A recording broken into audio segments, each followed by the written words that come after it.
C'est pourquoi, Seigneur, nous sommes heureux ce soir.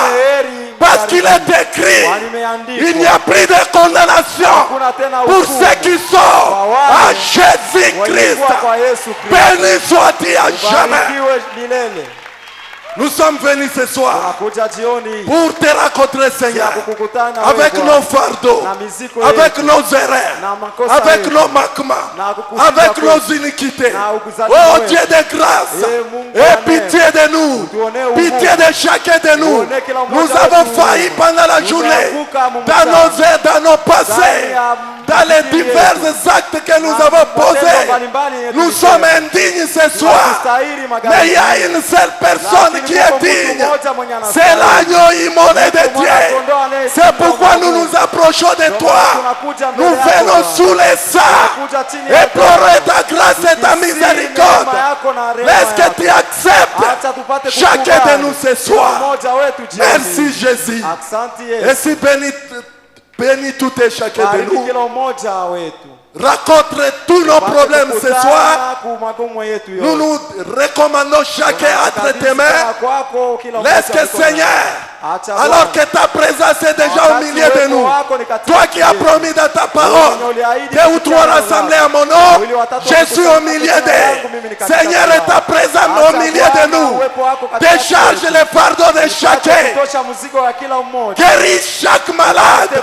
Remplis les âmes assoiffées. Parlez à nos âmes ce soir. Au nom du Seigneur Jésus, nous remettons les dons appropriés que tu vas utiliser ce soir. Notre cher pasteur, nous les remettons entre tes mains. Laisse qu'il soit un instrument ce soir que tu vas utiliser puissamment pour les problèmes de mon frère, pour les problèmes de ma soeur, pour les cœurs assoiffés. Laisse que cette soirée soit une soirée spéciale où tu vas rencontrer nos problèmes ce soir. Au nom du Seigneur Jésus, nous recommandons les services entre tes mains. Seigneur, bénis le service de ce soir. Bénis ton fils Monzenzeka qui est en train de conduire les services. Bénis nos musiciens. Bénis nos techniciens. Bénis tout et chacun de nous. Bénis tes serviteurs qui sont venus. Seigneur, nous voulons te rencontrer ce soir. Quand la parole va sortir, que chacun de nous puisse s'identifier ce soir avec ta parole. Au nom puissant du Seigneur Jésus. Tous les démons, tous les esprits mauvais, tout l'embrouillement, tout passé vulgaire, mauvaise interprétation de la parole, tout avoutement diabolique, sortez de cet endroit. Sortez. Allez tomber dans les liazaris. Au nom puissant du Seigneur Jésus. Seigneur, merci. Parce que ta présence est déjà là. Merci. Parce que tout est sous contrôle du Saint-Esprit. Aussi commence avec nous et termine avec nous ce service. À toi soit l'honneur, à toi soit la gloire. À toi nous t'acclamons. Nous poussons les cris de joie. Nous disons Alléluia. Hosanna. Te revienne au siècle des siècles. Au nom du Seigneur Jésus. Amen. Amen, amen, amen. Que le nom de l'Éternel soit loué et béni à jamais.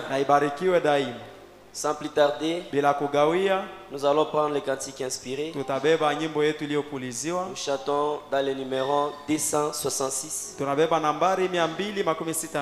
Je serai rajeuni dans l'enlèvement. Je serai rajeuni dans les milléniums. Je serai rajeuni dans l'éternité.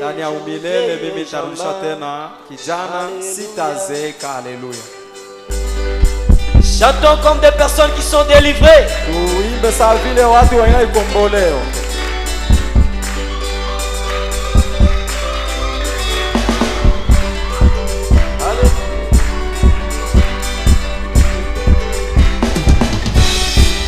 Oh, je serai rajeuni à l'enlèvement. Je serai rajeuni dans les milléniums. Je serai rajeuni dans l'éternité. Oh, je ne vieillirai. Alléluia. Oh, je ne vieillirai jamais. J'ai dit alléluia. Oh, alléluia. Alléluia. Alléluia. Amen. Oh, je ne vieillirai jamais. Oh, je ne vieillirai jamais. Puis nous entendons la trompette du ciel. Réjouissons-nous et donnons-lui la gloire. Car les noces de l'agneau sont bénies. Oh, je ne vieillirai. Oh, je ne vieillirai jamais. Je dis alléluia. Alléluia. Alléluia. Oh, alléluia. Oh, je ne vieillirai jamais. Oh, je ne vieillirai jamais. Oui, je serai sur les montagnes de Sion. Il n'y aura ni mort, ni pleurs, ni douleur. Tout sera paix et aussi dans l'amour. Oh, je ne vieillirai jamais. Oh, je ne vieillirai jamais. Il n'y aura pas la lumière du soleil. Il n'y aura pas la lumière de la lune. Il n'y aura pas la lumière de ce monde. Oh, je ne vieillirai jamais. Oh, je ne vieillirai jamais. Oh, je dis alléluia. Oh, alléluia. Alléluia. Alléluia. Oh, je ne vieillirai jamais. Oh, je ne vieillirai jamais. Puis l'agneau sera la lumière des élus. À Jérusalem, la cité royale. La ville sainte est bâtie pour l'épouse. Oh, je ne vieillirai. Oh, je ne vieillirai jamais. Oh, je dis alléluia. Alléluia. Alléluia. Oh, je ne vieillirai jamais. Oh, je ne vieillirai jamais. Oui, et son épouse s'est bien préparée. Elle a été revêtue de fleurs pour se réjouir auprès de son époux. Oh, je ne vieillirai. Oh, je ne vieillirai jamais. Oh, je dis alléluia. Alléluia. Alléluia. Oh, je ne vieillirai jamais. Alléluia. Je ne vieillirai jamais. Oh, et les appelés au festin qui ont reçu la parole de leur temps. La révélation complète de Jésus. Oh, je ne vieillirai jamais. Oh, je ne vieillirai jamais. J'ai dit alléluia. Alléluia. Alléluia. Oh, je ne vieillirai. Oh, je ne vieillirai jamais. Poussez, poussez le cri de joie.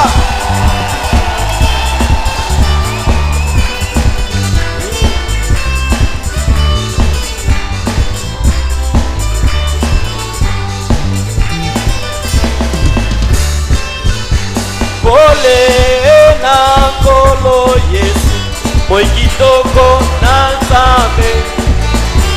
Itanisi bomo inanga, epelisi motema. Moi kitoko na motema na. Ekongeka ekopesa pole. Pole na tondani, na boliko na lingise koyeba. Moina nikolo etani, epelisi motema. Na moto na boliko be, na ndembo na esengo. Moi kitoko na motema nanga. Opesa pole, pole na tondami, na boliko na lingise bani nyonso bandeko na mboka na polele ima butu ya masumu imaka kono Yesu mwengitoko na mote maranga eko pesa pole pole na tondani na boni na lingiseko. Oh j'aime Jésus, j'aime Jésus, j'aime Jésus, qu'il soit loué, amen. Oh j'aime Jésus, qu'il soit loué. Oh j'aime Jésus, j'aime Jésus, qu'il soit loué, amen. J'aime Jésus, j'attends qu'il soit loué, oh qu'il soit loué, alléluia, qu'il soit loué, oh qu'il soit loué, oh qu'il soit loué, alléluia.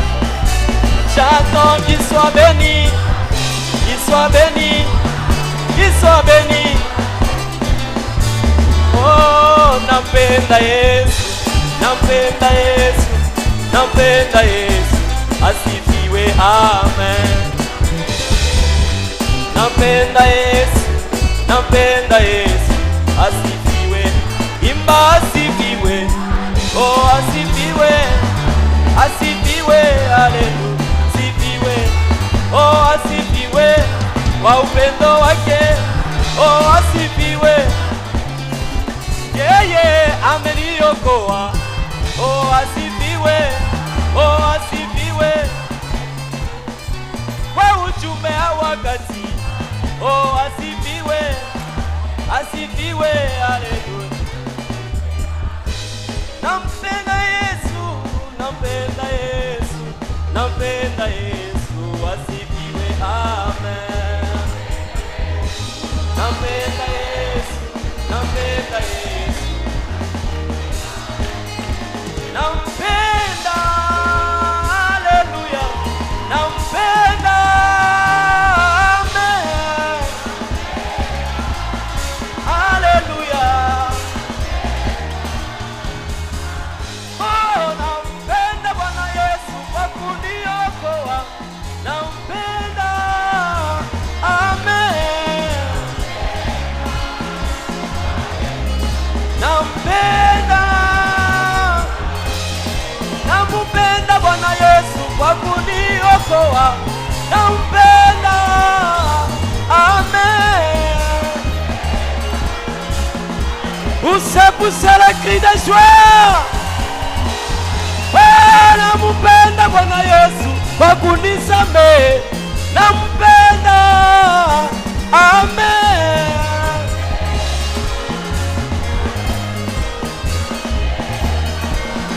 Oh nitamupa nini, oh nitamupa nini, oh nitamupa nini, yeye ameniokoa, oh amenisamehe, oh nitamupa nini, oh amenijaza roho yake, oh nitamupa nini, oh nitamupa nini, amenipa ujumbe, amenipa wapendwa, amenipa mchungaji, oh ananipa upako, oh nitamupa nini, namupa maisha yangu, namupa roho yangu, yeye peke aniongoze, oh nitamupa nini, oh nitamupa nini, namupa maisha yangu, namupa ujana wangu, namupa jamaa yangu, oh nitamupa nini, nitamupa nini. Haleluya, haleluya. Béni soit le nom du Seigneur. Amen. Amen. Que Dieu soit loué. Il soit béni à jamais. Maintenant, nous sommes prêts pour écouter la parole. Nous allons nous mettre debout pour recevoir la parole du Seigneur. Toi, ma portion éternelle, plus qu'un ami ou la vie, pendant mon pèlerinage, laisse-moi marcher avec toi, auprès de toi, ce soir près de toi, auprès de toi, pendant mon pèlerinage, laisse-moi marcher avec toi. Ma prière ne sera jamais pour les plaisirs de ce monde. Oui, je souffrirai avec toi, laisse-moi marcher avec toi. Oh, près de toi, Jésus. Oh, près de toi, oui, Jésus. Souffrirai avec toi, laisse-moi marcher avec, alléluia, près de toi, auprès de toi, Jésus, près de toi, auprès de toi, oh, oui, Jésus. Souffrirai avec toi, laisse-moi marcher avec toi. Puisses-tu me conduire par la mer ou les de la vie.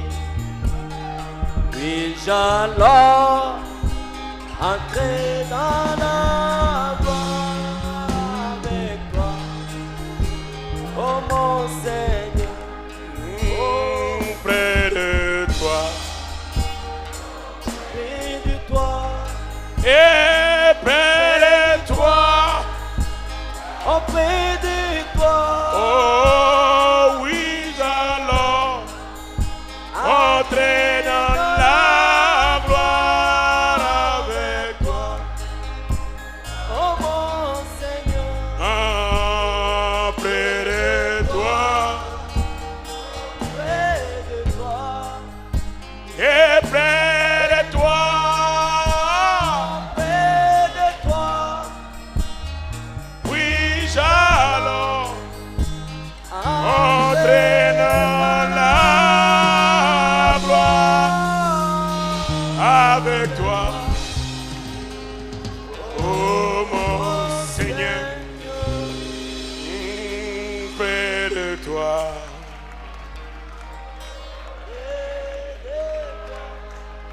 Oh,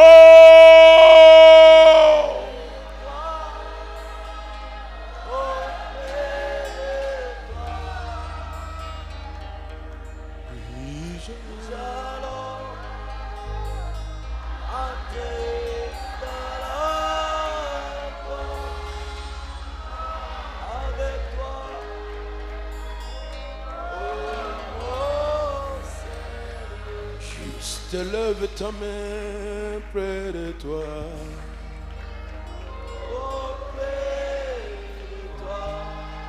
Élève vers le ciel.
Seigneur, à toi la louange. À toi l'honneur. À toi la gloire. À toi les acclamations de tes enfants. Nous poussons vers toi les cris de joie. Et nous t'honorons, Seigneur. Il n'y a pas un comme toi. Il n'y a pas d'autre nom que le nom de Jésus. Et si reçoit encore la louange, reçoit encore l'honneur, reçoit encore la gloire, reçoit les acclamations de ton église. Combien tu es bon, Seigneur. Ainsi maintenant nous t'appelons sur la scène. Viens, Seigneur. Prenez les hommes, le prédicateur et l'interprète. Mettez-les hors le chemin. Mais que toi-même, tu puisses entrer sur la scène. Que tu nous parles. Que tu nous enseignes ta parole. Que tu nous montres ta lumière. Et que tout ce qui n'est pas de toi, les pensées embrouillées de la journée, la fatigue, les embrouillements, les maladies, au nom de Jésus. Tomber les arides. Maintenant, Seigneur, parle-nous. Viens jusqu'à la fin. Laisse-nous entrer en esprit pour ta gloire. Au nom de Jésus. Amen. Amen. Oh, acclamez le Seigneur encore.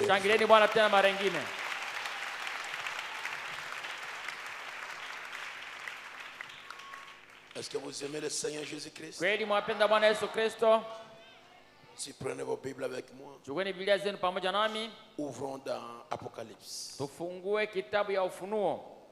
chapitre 2. Ufunuo sura yake ya pili. Nous allons lire du verset 5 au verset 7. Tutasoma tangia aya ya 5 hadi ya 7. Là où on s'était arrêté hier. Wapi tuliposimamia jana.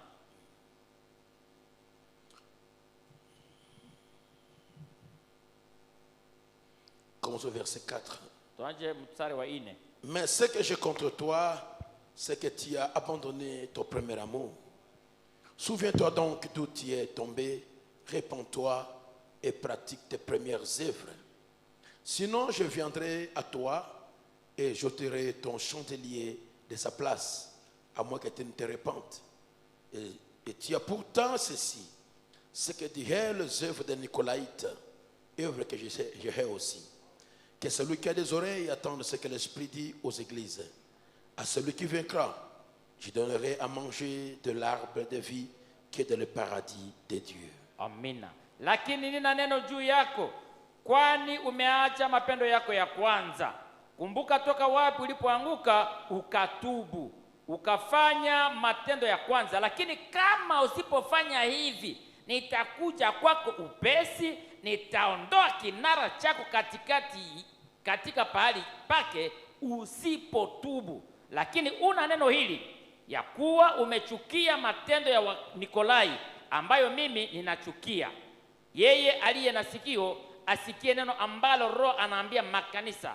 Yeye anayeshinda nitamupa kula matunda ya mti wa uzima ulio katikati ya shamba la Mungu. Asseyez-vous et que le Seigneur ajoute beaucoup de bénédictions à sa précieuse parole qui vient d'être lue. Amen. Amina. Est-ce que vous aimez le Seigneur Jésus? Je kweli mnapenda Bwana Yesu? Est-ce que le Seigneur Jésus est si important pour vous? Kweli inakuwa na faida sana kwenu? Amina. Qu'il soit le thème principal de ta vie. Awe lengo la kwanza katika maisha yako. Jésus ou rien. Au Yesu au hakuna kitu kingine. Jésus ou rien. Au Yesu au hakuna kingine. Et si tu lui donnes cette place, na kama unampatia ile pahali, tu verras ce merveille. Utaona maajabu yake. Nous sommes en train de parler sur le étage de l'église. Tunazungumzia kuhusu nyakati saba za kanisa. Et hier on avait commencé à voir Éphèse. Na jana tunaanza kuona Efeso. Le premier âge. Kizazi ya kwanza. Mais avant Éphèse, mbele ya Efeso, il y a eu un espace de 20 ans. Kulikuwa muda ya miaka 20. De 33 tangu mwaka 33 à 53. hadi 53. C'est le temps ndio wakati où Pierre kwenye Petro avait réellement exécuté alitimiza kweli kweli son œuvre que le Seigneur l'avait donnée. Kazi yake yenyewe Bwana Mungu alimpatia. Il était le pilier de l'église de Jérusalem. Alikuwa nguzo la kanisa la Yerusalema. Soutenu par Jacques et Jean. Akishikiliwa na Yakobo na Yohana. Mais à 53, kwa mwaka 53, fait une personne étrangère. Ukatokea mtu mgeni qui n'a jamais été avec eux. Enye hayakuwa pamoja nao. Lui n'a pas connu Jésus face à face. Yeye kujua Yesu uso kwa uso hivyo. Il a connu Jésus par la révélation. Alijua Yesu kupitia ufunuo. Dieu s'est apparu à lui. Alionekana kwake. Alors que les gens avaient voté Matthias pour remplacer Judas. Le choix de Dieu, ce n'est pas le choix des hommes. Et ce que les hommes choisissent, ce n'est pas Dieu. Alors laissez-moi te dire, les gens peuvent être déclassés. Ça porte paix. Mais Dieu peut te garder dans l'équipe. Et si Dieu te garde, que les hommes parlent, Dieu te tient par sa main droite. Il va te planter. Et il va te raciner. Personne ne va te déraciner. Celui qui est entre les mains de Dieu, personne ne peut l'arracher. Il te choisit Matthias, mais Dieu choisit Paul. Dis-moi amen à cela. Et Paul n'a pas connu le baptême au nom de Jésus sous le Seigneur de Pierre. Non. Dieu l'a enseigné dans le désert. Il avait une expérience personnelle avec Dieu. Et le frère Branham l'établit comme par la révélation comme le premier messager. Quand il a commencé l'église d'Éphèse, à 53, dans ce voyage missionnaire, il a commencé l'église d'Éphèse. Il y avait plusieurs églises. Mais c'est cette église que nous allons voir.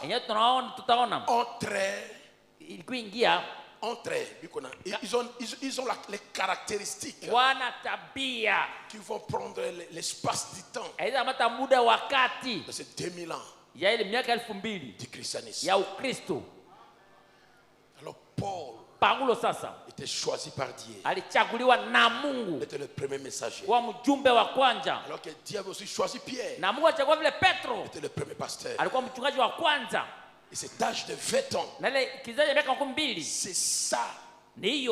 C'est ça l'image réelle de l'église de Jésus-Christ.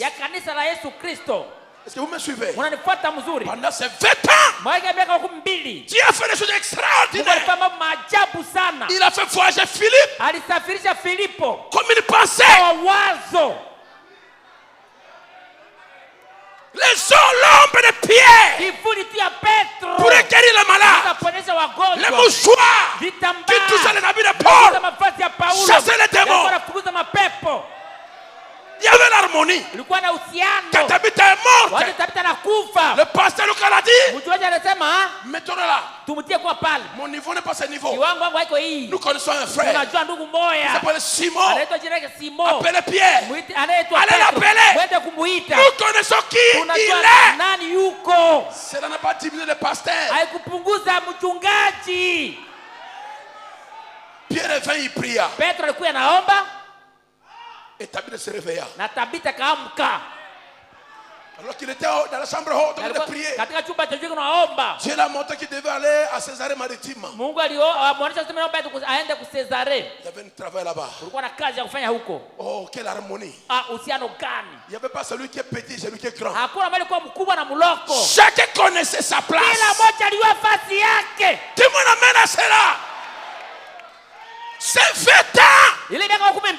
C'est ça l'église moderne. Que tous les âges doivent se forcer à atteindre ce niveau-là.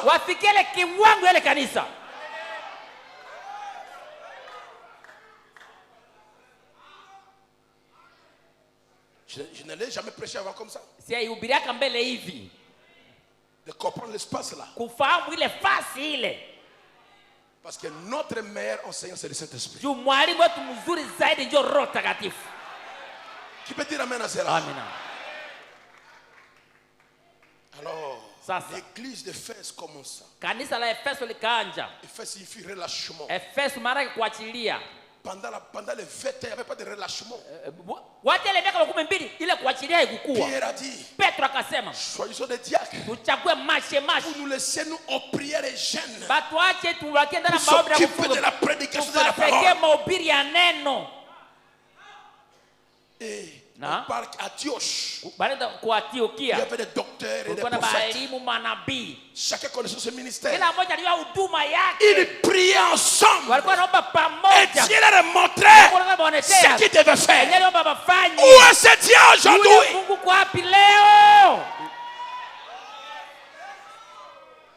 Le péché ne se cachait pas.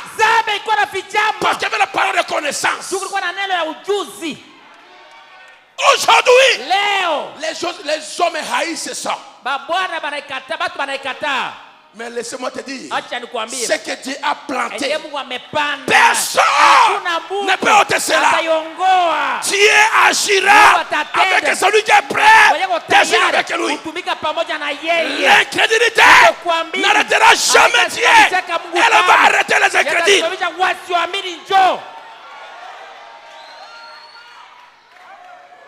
Nous pensons connaître plus que Dieu.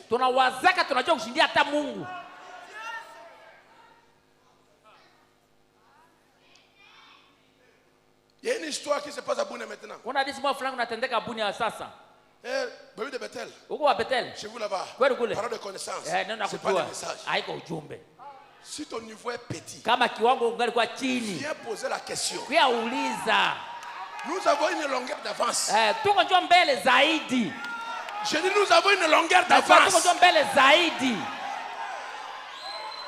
Viens demander tout ce qui se passe à Bethel. C'est inscrit dans le prophète. Le frère m'a dit, quand vous priez, vous portez les sacs, c'est plus que les usines à munitions. Et quand on porte les sacs, regardez, il prie avec les sacs. Nous avons une longueur d'avance. Viens, on va te lire la Bible, on va te lire le prophète.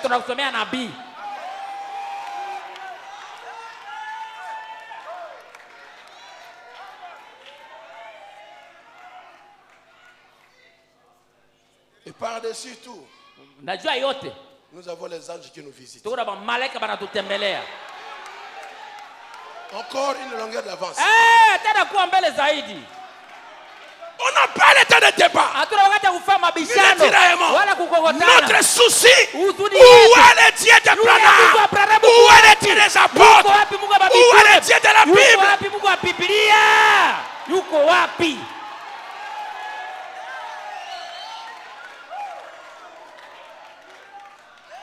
Perdez votre temps inutile dans le tiraillement. Nous allons perdre notre temps à genoux.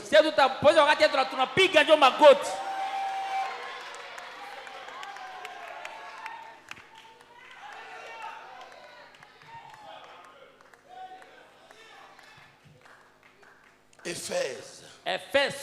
Relâchement. Ce que j'ai contre toi. Et que tu as perdu ton premier amour. Tu as perdu ton premier amour. Souviens-toi de là où tu es tombé. Et répands-toi. Sommes-nous ensemble? Je tu pamoja? Disons encore ce soir. Tusome tena magharibi ya leo. Seigneur, pardonne-nous. Bwana tusamee. Amina, Bwana tusamee. Élevez encore vos mains. Tuinue mikono yetu. Disons encore, Seigneur, pardonne-nous. Bwana tusamee. Restaure notre premier amour. Rudisha upendo wetu wa kwanza Bwana. Et disons amen. Na tuseme amina.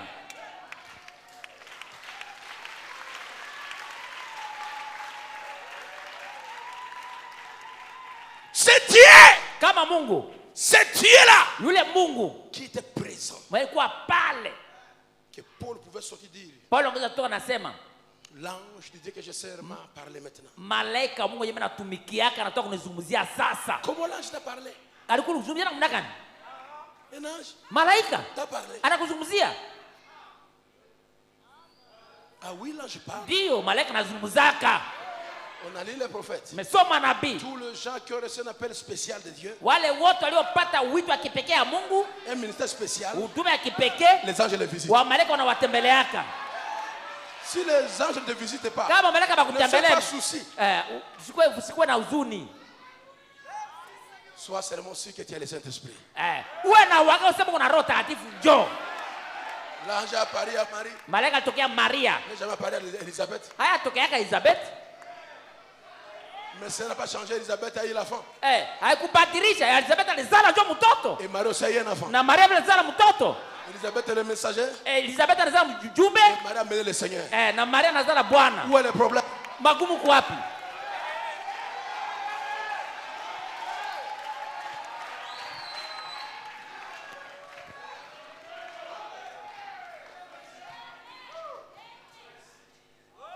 Est-ce qu'on peut aller de l'avant? Amina. Merci. Je vais prendre maintenant à exposer. Ndamata onyesho ya vizazi. Comme cela on était s'arrêté hier. Wanja wapi tulishia jana? Page 88. Ukarasa wa 18. Souviens-toi donc d'où tu es tombé. Kumbuka wapi ulianguka. Répands-toi Utubu. et pratique tes premières Na œuvres. utimize matendo yako ya Sinon kwanza. je viendrai à toi Kama sivyo ndakuja et kwako. j'ôterai ton chandelier Nitatosha de sa kinara yako place. pali À moins pake. que tu ne te répandes. Isipokuwa kama unatubu njoo. Dieu leur demande de se souvenir Mungu anawaomba bakumbuke. de toute évidence. Hakika yote. Quelque chose les avait échappé. Kitu mwa fulani iliwakwepa, iliwaponyoka. La chose qu'ils avaient, Ile kitu balikuwa na mbele. l'onction, Upako. prière, Maombi. visitation angélique, Ile kutembelea wa malaika. le zèle, Ile bidii. la joie du Seigneur, Furaha ya Bwana. l'harmonie, Uhusiano. les avait abandonnés. Iliwaacha. Ce n'est pas le Seigneur qui avait ôté ça. Haiko Bwana njoo alitosha. Ce sont eux qui ont fait quelque chose qui ont abandonné cela. Wao peke njoo alifanya kitu fulani njoo ikawaacha. Ils avaient oublié quelque chose. Wamesahau kitu fulani. Tu as oublié la prière. Umesahau maombi. Écoutez le frère. Msikie ndugu Branham. Il leur disait Alikuwa anawaambia de retourner en pensée barudie katika à mawazo. leur point d'origine. Wenyewe balitokea. L'origine du premier âge, Ile kutokea kanisa la kwanza c'était la kwa Pentecôte. Pentekoste.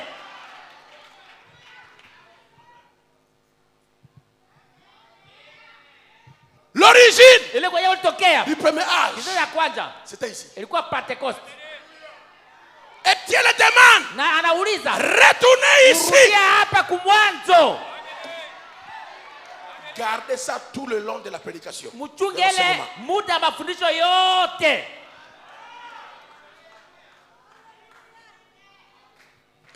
Ils étaient tombés de là. Walianguka toka pale. J'anticipe ma prédication. Na harakisha mahubiri yangu. Branham n'est pas venu nous ramener ici. Hakuja kuturudisha hapa. Ukizaji ya kwanza. Hapana. Malachie 4 Malaki sura 4 et Apocalypse 10. na Ufunuo sura 10. Nous ramener ici. Turudisha hapa.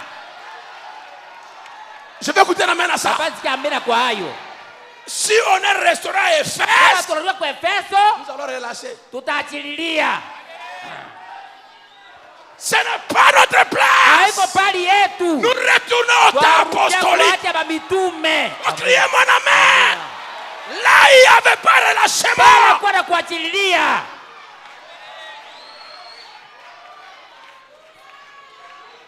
Qui a compris? Nous retournons à la sagesse. Nous retournons à la parole de connaissance. Nous retournons au discernement. Nous retournons au miracle. Nous retournons à la foi. Nous retournons aux guérisons. Nous retournons à la prophétie. Nous retournons à la parole. Nous retournons à l'interprétation de langue. Nous retournons aux visions. Nous retournons au quintuple ministère. Nous retournons au don secondaire. Nous retournons à la restauration. Nous retournons au talent. Nous retournons à l'action originale.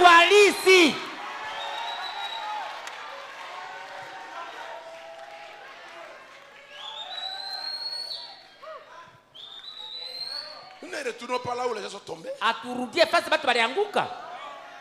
Non. Ce puissant message. Nous retournons dans les slots de 20 ans. Es-tu prêt avec moi?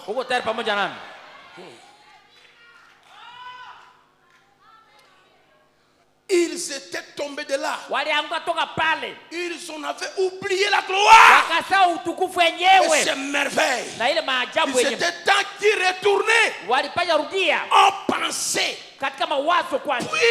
Puis en réalité de retourner à l'époque où il pouvait dire pour moi vivre c'est Christ. De retourner à la pureté de l'époque où Anania et Saphira n'étaient pas restés impunis.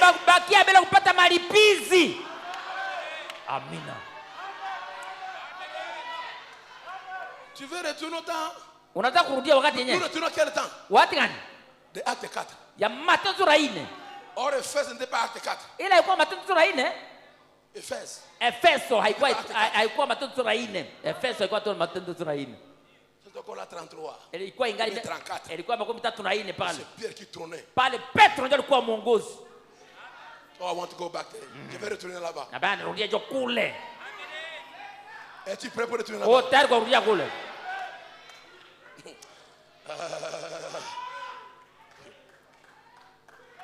De retourner à la porte appelée la belle. Je n'ai ni or, ni argent, mais ce que j'ai. Mais ce que j'ai. Qu'est-ce que tu as? Oh, j'ai la divinité, j'ai le pouvoir, j'ai l'autorité. Alors ce que j'ai, je te le donne. Retournez là-bas.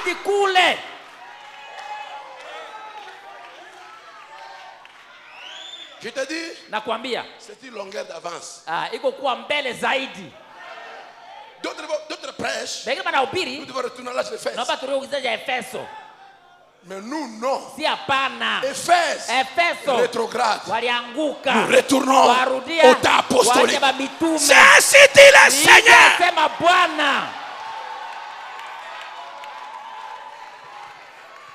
Là où les gens chantaient, et les murs de Jéricho, les murs de prison tombaient. Là où on me prêchait la parole, et l'onction descendait.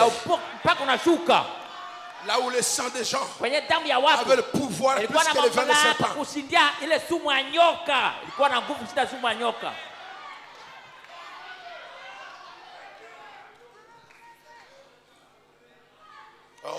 Oh, quel opprobre qui est de s'éloigner de Dieu et d'approuver des actions qui suivent son nom.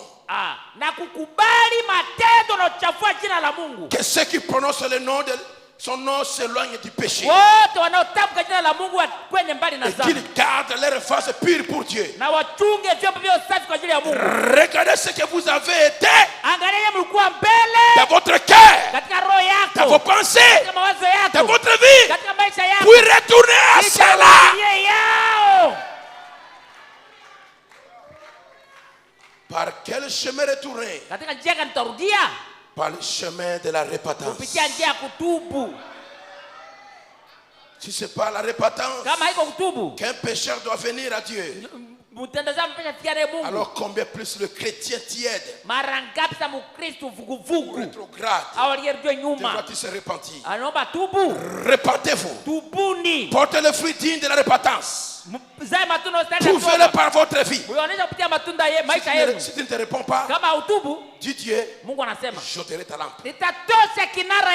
Certainement, une église qui est dans un tel état ne peut pas donner de lumière au monde. Sa lumière est devenue ténèbres.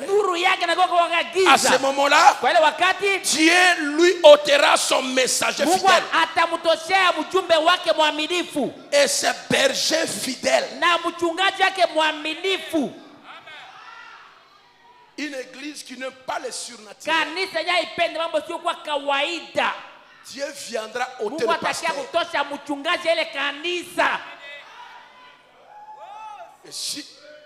Et moi je suis prêt à partir. Être avec le glouton de l'esprit.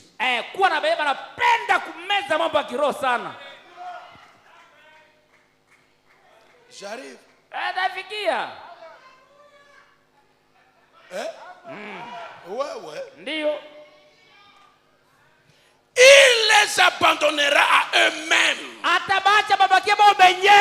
Il continuera alors à parler du christianisme, mais ils n'en auront rien.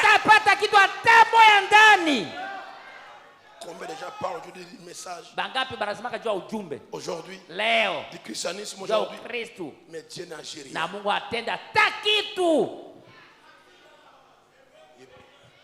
J'ai vu des prédicateurs prêcher. Maintenant, les malades seront guéris. Les portes vont marcher. Quand ils terminent cela, ils sont guéris. Moi, j'avais le mot de tête. Il faut prendre paracétamol. J'avais le mot de tête, c'est fini. L'autre a pris le paracétamol, c'est fini. Parlez-moi Dieu qui fait quelque chose qui dépasse les mains. Je dis donnez-moi un Dieu. Ma fille est là. Son mari avait la cassure du talon, n'est-ce pas? Ouais, voilà. Ils ont regardé. Son fils est là par la radio. Est-ce vrai? Est-ce vrai? Exact. Par 2 fois. Laissez-moi te dire. On a appelé notre Jésus sur la scène. Je suis parti prier. Et je les ai dit, dans 3 jours, vous allez voir ce qui va arriver. Les 3 jours sont passés. Quand ils partent, ils ont des radios. Il n'y avait plus qu'assis. Est-ce que je mens?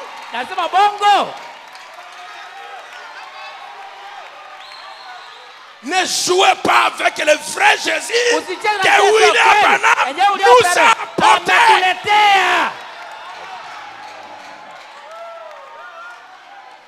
C'est comme ça, n'est-ce pas? Exact. Le talon n'est plus cassé. Le talon est guéri sans plâtre. Après ils disent non, mettre plâtre. Le plaie qui est là. Je prêchais à Kinshasa le vendredi. Et j'ai dit maintenant, demain, allez vendre. Vous qui vendez, allez vendre comme jamais auparavant. Une maman était là. Elle m'a appelé lundi. Elle dit Papa Ben. Elle m'a appelé mon épouse parce qu'elle veut pas mon numéro. Et on l'a donné mon numéro. Il dit Oyebi ote yaka vendre. On obite to take out mon anote. Na comme na magasin na ngai. Biloko tout to chaka pembeni. Oezi patru. Basombi yango nyoso. Et pourquoi pas toi?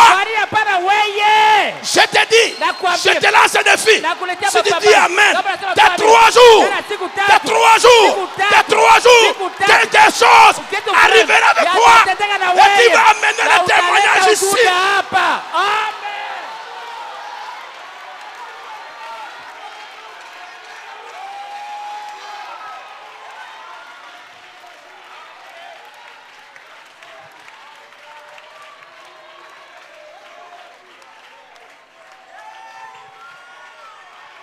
Oh, petit Amen. Amina.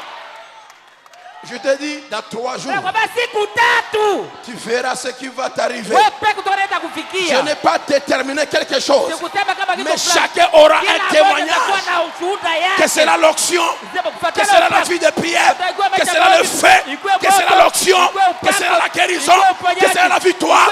Chacun de vous, dans 3 jours, chacun aura son témoignage. Je vous le dis, au nom de mon Jésus. Amen.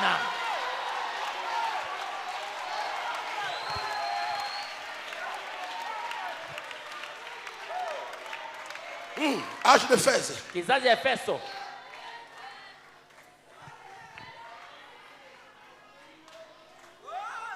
Paragraphe. Kifungo. 142. 112. Maintenant verset 4 et 5. C'est un avertissement. C'est un avertissement. Souviens-toi et répands-toi. Souviens-toi d'où tu es tombé. Et tu es tombé de la Pentecôte. Jusqu'au point où tu te trouves maintenant, tu as rétrogradé. Répands-toi et fais tes premières œuvres. Retourne à la Pentecôte. Retournons au surnaturel. Amina. Il y a une sœur ici, une sœur veuve, dont on avait cassé la main. Elle est entrée au bureau avec une main cassée qui criait. Les os cassés. À quelques secondes, les os rétablis. Je ne sais pas si elle est là aujourd'hui.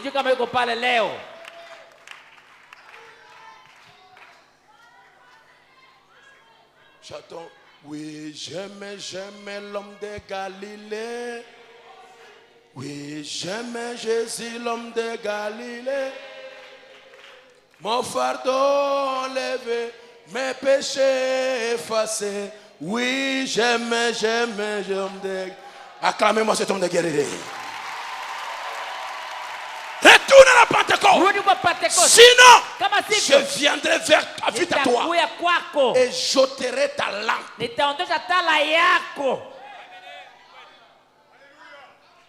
Vous savez quoi? Les gens disent, oh, qui se fait bêter là-bas, ils ont sorcié les gens, ils ont voûté les gens. Et ceux qui sont guéris en Australie, qui va là-bas? Ceux qui sont guéris au Canada et aux États-Unis en Alaska, en Côte d'Ivoire, où les choses perdues se retrouvent, où les travaux se donnent. Une personne est restée en chômage pendant 3 ans. Il demande, pasteur, priez pour moi. Je vais avoir un travail comme comptable. Un jour après, et dans le témoignage, j'ai reçu le travail comme comptable en Angleterre. Dis-moi.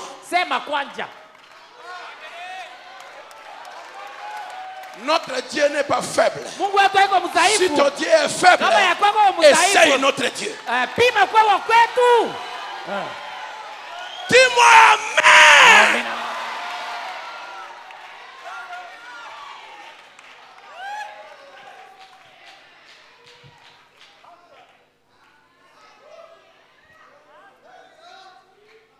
Il y a un frère, celui qui est guéri de la plaie nuit. Le plaie de feu là, à Chicago, à Illinois. Elle a demandé, pasteur, je vais aller au Congo. Je n'ai pas encore le passeport américain. Je fais la demande de laisser passer. Pour aller à Kinshasa. Ça fait moins de mois, on ne me répond même pas. Je les écris, ils ne me répondent pas. Je les appelle, ils ne prennent pas mon appel. Apôtre, priez. Je répète ces paroles. Apôtre, priez. C'était pendant la prière de midi. On a prié aujourd'hui à midi. Demain matin, il voit sous la porte. L'enveloppe. Quand il ouvre, tenez le passeport.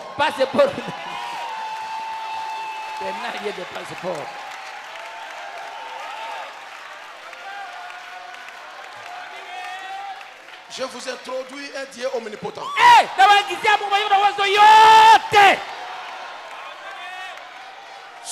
toi, sinon je viendrai vite vers toi. Rudia bio. Et j'ôterai ta lampe. Kama sio ndakuja kwako upesi na kuondosha taa yako. Je vais ôter ta lampe. Ndatosha taa yako.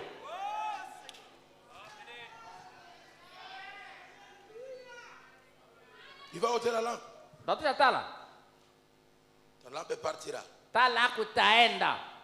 Il va ôter ton berger. Atatosa mchungaji yako. Qu'est-ce que signifie cela? Maana yake nini? Écoutez bien. Msikia mzuri. En d'autres termes, kwa misemo mingine, si vous avez un pasteur kama kuna mchungaji plein de Dieu, mwenye anajaa Mungu, rempli de cet esprit, anajaa Roho Takatifu, et que vous essayez de le menacer du doigt, na mnajaribu kumshota kidole, et bien s'il dit quoi que ce soit, na si maneno nos chorales kama unapia kusema qui portent des robes de chorale, s'il dit quoi que ce soit sur le maquillage que nous portons, nous l'excommunierons simplement. Ne vous en faites pas. Vous continuez à critiquer ce pasteur, à critiquer sa femme, à critiquer ses enfants, à critiquer votre pasteur, à critiquer son ministère, à murmurer contre lui. Oh, Dieu lui fera partie de là. Il y partira. Je partirai, laissez-moi dire ça. Parlez-moi contre mon épouse, contre mes enfants. Parole de connaissance. Frère, si tu es... Laissez-moi continuer. Ne vous en faites pas. Dieu le fera avant que vous n'ayez l'occasion de le faire. Il s'en ira prêcher aux pierres dans la rue avant qu'il fasse des compromis. Avant qu'il fasse des compromis. Si c'est ce truc-là. Si vous avez un pasteur qui vous dit vraiment la vérité, vous devez honorer Dieu. Mshukuru Mungu. Et restez dans l'esprit et adorez Dieu. Vous rendez bien compte que vous serez perdus si vous ne le faites pas.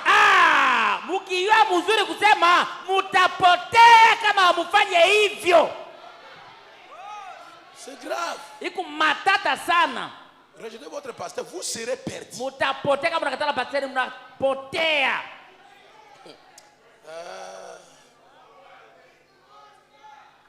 Il y a un couple ici, je ne peux pas citer leur nom. Le frère est venu le lundi. Il parlait au bureau. On a parlé avec lui. Il est retourné. Il a parlé à sa femme. Il fait très bien. La sœur a piqué une crise là. Il y a une crise là. La démence quoi. Il a commencé à parler n'importe quoi. À mon égard. Je ne cite pas les noms. Moi je n'étais pas là-bas. Je n'étais pas là-bas. Le mardi, j'ai monté la montagne avec adoption. Mon épouse Sarah. Pouf. La sœur reçoit un message au téléphone. C'est moi qui l'ai écrit. Yo, parce que au fingingai.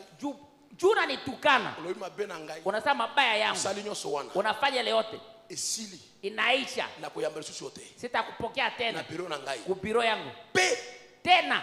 Joseph Lokoro hata kupokea pia. La sœur avait mon numéro. Il faut un numéro que moi qui l'ai parlé. Exactement les choses qu'elle a parlé le lundi. Il appelle son mari.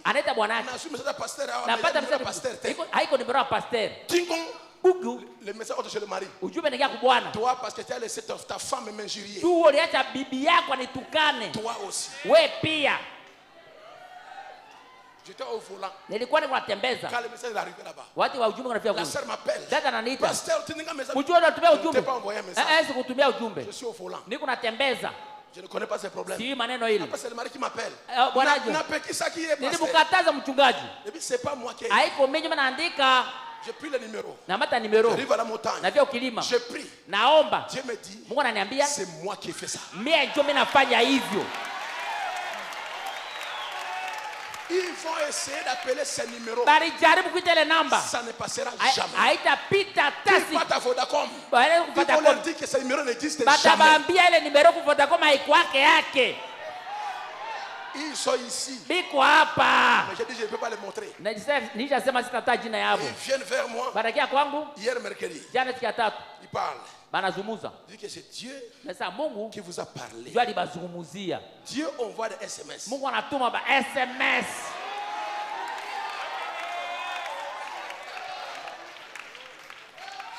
As-tu déjà vu ça? Mwishaona kitu unamwona ile?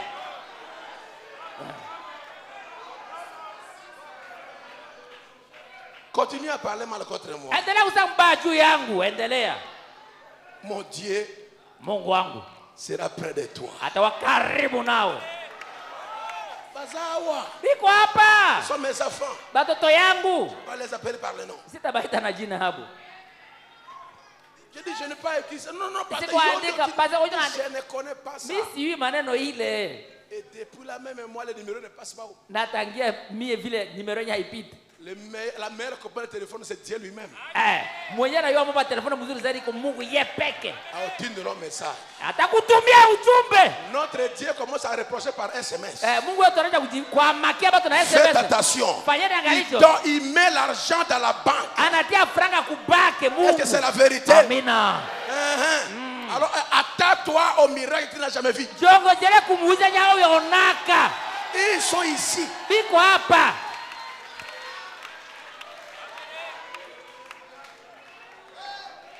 J'étais au volant, les témoins sont là. Ni unatembeza gari, bashuda biko. Et comment je peux texter? Bon, mais d'accord, SMS, nani unatembeza. Le Saint-Esprit Roho Takatifu peut faire les illimités. Aweza fanya mambo yenye haina mpaka. Laissez-moi continuer. Acha niendelee. Continue à parler mal de votre pasteur. Waendelea kusema mbaya juu mchungaji wenu. Porter des doigts. Kumshota kidole. Dieu le fera partie. Mungu atamtosha na mpeleka fasi nyingine. Là les gens vont l'écouter. Kwenye watu watamsikia.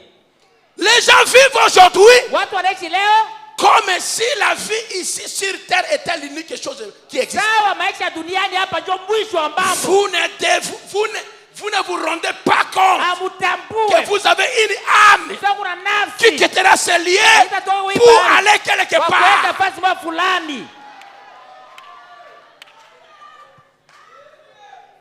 Et vous scellez votre destination ici même. Par la manière dont vous vivez, la façon dont vous vous comportez. Vous gardez rancune. Et vous êtes méchant. Et tout. Et ensuite, vous courez à l'église. Oh miséricorde, honte à vous. Vous jetez le problème sur la cause de Christ. N'est-ce pas ce que nous faisons? Ce ne sont pas des contrebandés d'alcool qui font du mal à l'église. Ce n'est pas cela. Ce n'est pas la prostituée qui fait du mal à l'église. Ce sont les gens qui professent être chrétiens qui font du mal à l'église. Nous savons ce qu'est un contrebandé d'alcool.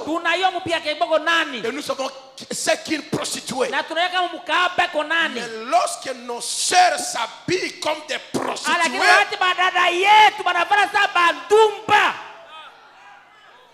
des habits transparents, des dentelles sur la poitrine,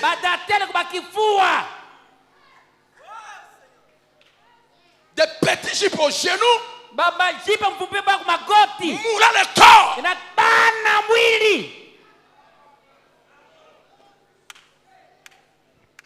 C'est cela qui fait mal à l'église. Lorsque les hommes boivent comme un contrebandé d'alcool, c'est cela alors qui fait mal à l'église. Ils prétendent être chrétiens. Ensuite ils font cela. Les gens s'attendent à ce que nous qui professons, car quiconque prononce le nom du Seigneur Jésus, qu'il s'éloigne du péché. Éloignez-vous-en. Souviens-toi et répands-toi. Sinon j'ôterai sa lampe. De sa lampe la lumière de l'étoile. Où est sa place? Dans l'église. Mais si vous ne pouvez pas, si vous ne vous repentez pas, et ne revenez pas au point où vous en étiez au début, j'ôterai votre pasteur je l'enlèverai de sa place. Je le placerai quelque part ailleurs où je ferai refléter ma lumière qui brille, qui brillera.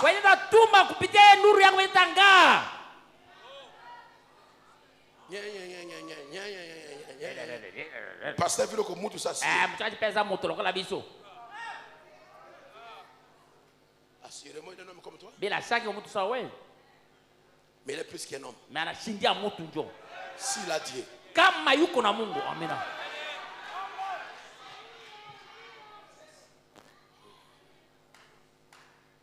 Amen. Amen. Je continue. Naendelea. C'est ça l'avertissement. Ile jo angalisho. Arrêtez vos histoires. Mwache babitu yenu ile. Vous qui laissez vos oreilles être bourrées par les gens qui ont la haine contre Ben Bilombe. Mukokota masikio yenu ichai na babitu yenye batu yenye banachukia Ben Bilombe. Vous avez le plaisir d'écouter ce qu'il parle. Munafurahiaka kusikia yenye biko nasema sema. Et tu commences aussi à parler. Na wewe unaanza kusema. Tu seras responsable. Utajibia. De ce qui arrivera. Yenye tatendeka. Dieu te fera manquer la paix. Mungu atakukosesha salama. On doit se respecter les uns les autres. Inaomba tuheshimiane pamoja na wengine. Vous devez écouter votre pasteur. Inaomba msikie yenye mchungaji anasema. Les frères me disent que vous devez être avec lui à 100%. Ndugu brama sasa unapokuwa pamoja naye 100%. Quand le pasteur t'habille les diacres, écoutez ce diacre là. Wakati mpasteur atia bashemashi musikie yenye bashemashi banasema. Et s'il dit que celui-ci va prêcher, toi, tu vas dire oh, pas lui. Huyu atahubiri wewe kuna utasema oh hapana ule ngigwa fulani njoo. Arrête. Acha.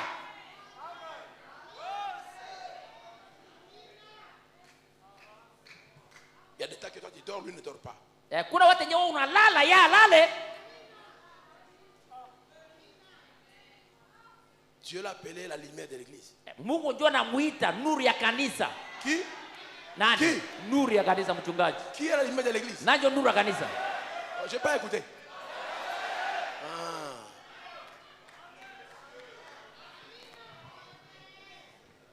Je ne vous enseigne pas de m'adorer. C'est pas fondé ça mon abudu. Mais je vous préviens du mal. Na waangalisha njojo mabaya. Amina.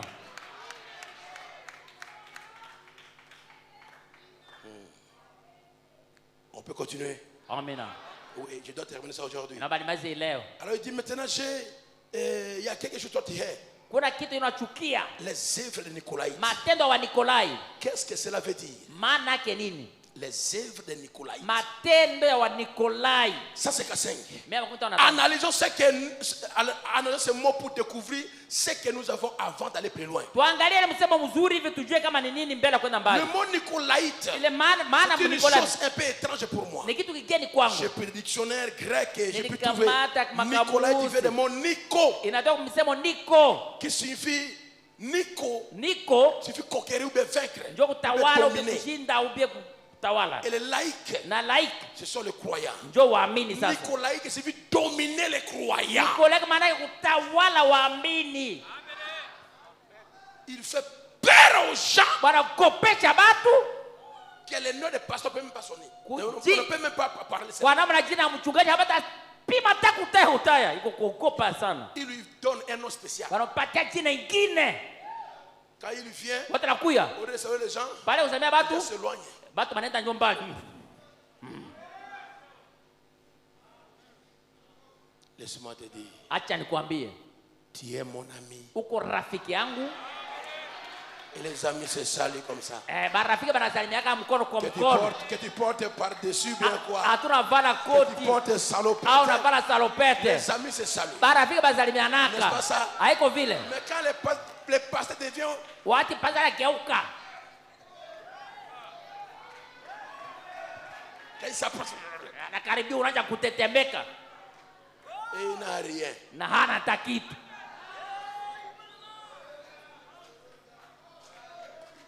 À l'Équateur, laissez-moi parler ça. Kwa Équateur, tu niseme. Il y avait un apôtre de Bima. Kulikuwa apôtre moja Bima.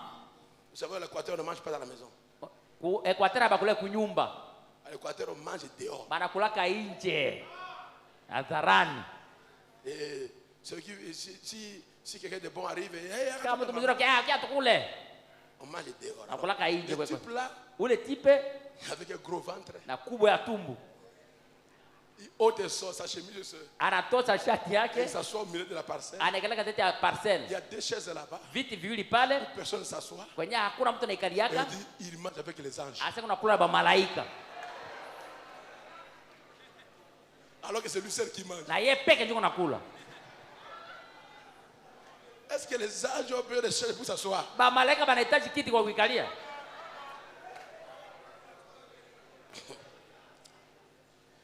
Ce qu'ils essaient de faire, le nicolaïsme, c'est de chercher à s'emparer de l'église où Dieu avait des pasteurs.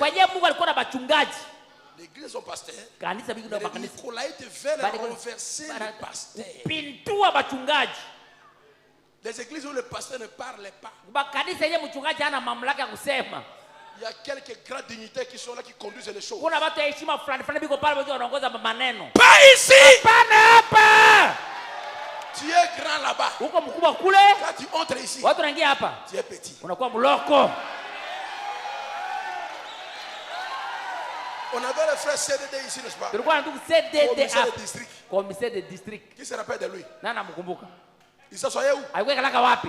Là. Et son garde-corps garde-corps kule nje. Ici tu es petit. Hapo muloko. Suis ton pasteur. Suis ton pasteur. Niko mchungaji yako hapa. Hapa niko baba yako. Attends-moi dehors. Unigoe nje. Avec des grades. Na bacheo yako. Que tu sois général, colonel ici. Ata jemadari colonel hapa. Uko muloko. Tu ne feras peur à personne ici. L'homme le plus important ici, c'est Jésus.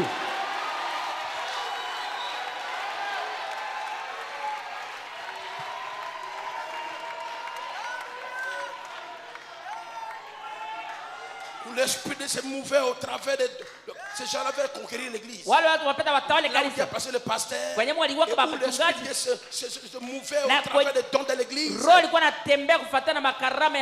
Il ébauche une doctrine. Une doctrine là. Il amène ici une doctrine. Il veut vous dire. Vous savez ici. Nous avons des personnes importantes. Nous avons des gens ici qu'on doit les respecter. Si tu veux qu'on te respecte, respecte Dieu. Amen.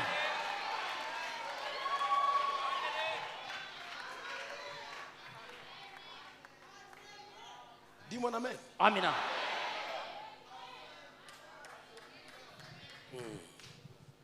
La doctrine sur laquelle ils auraient des prêtres, des évêques, des papes. C'est là Dieu a dit qu'il hait cela. Il est hait encore aujourd'hui. Les laïcs, c'est l'église. Très bien. Vaincre ou conquérir. Ou prendre la place de laïcs. En d'autres termes, enlever tous les sacrés. Toute l'autorité de l'église. Et mettre cela sur les prêtres. Vous savez, l'église, vous laissez les prédicateurs. Ce sont ceux qui ont dit, vous vivez comme vous voulez. Ils ôteront toute l'autorité de l'église et mettre cela sur les prêtres et laisser l'assemblée vivre comme elle veut.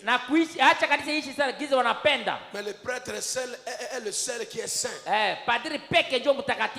Enlever aux gens le Saint-Esprit qui a des signes et des miracles qui les accompagnaient, leur enlever cela pour leur donner une sainte Eucharistie, cette prêtrise, écartant le Saint-Esprit et le changer contre une prêtrise.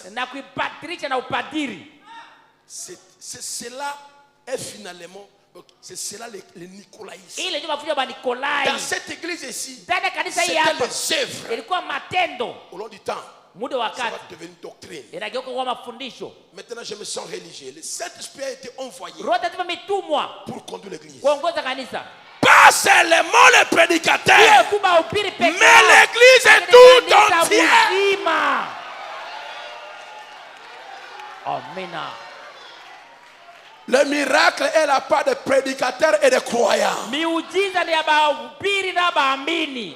tu le crois, dis-moi un amen à ça. Amen. Ce n'est pas seulement le prédicateur qui est saint.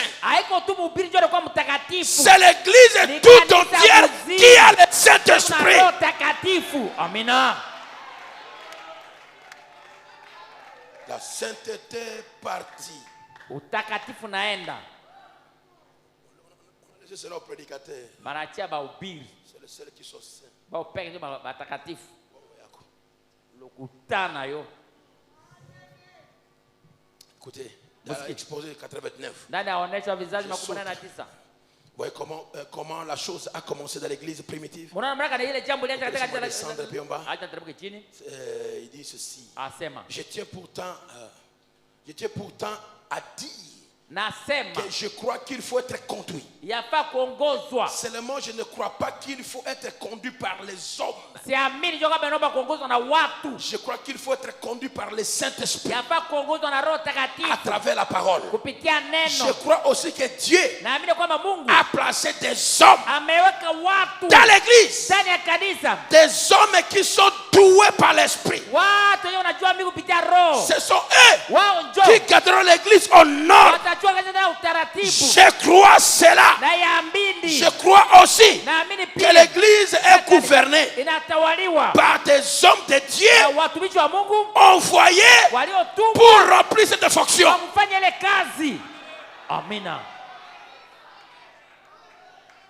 Mais il s'agit de gouverner par la parole. De sorte qu'on fait ce que sont les... Pardonnez-moi. De sorte qu'en fait, ce ne sont pas les hommes qui gouvernent, c'est l'Esprit de Dieu. Dis-moi un amen à cela. Par la parole et par son esprit. Le nicolaïsme dominait les croyants, terroriser les croyants. Oh bien aimé, je vais te visiter. Et quand le pasteur arrive, il ne rit même pas. Il dit frère, je vois ce véhicule. Cela s'adaptera à moi. Donne ça à Dieu.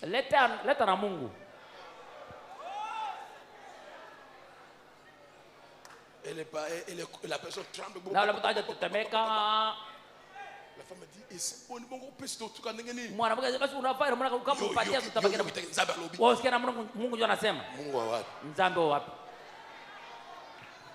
Nicolas qui a parlé. Il vient à la maison, il dit,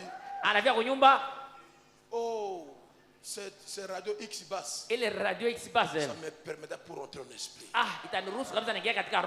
Donnez-moi ça. Maintenant, ils vont écouter quoi? Avec l'appareil.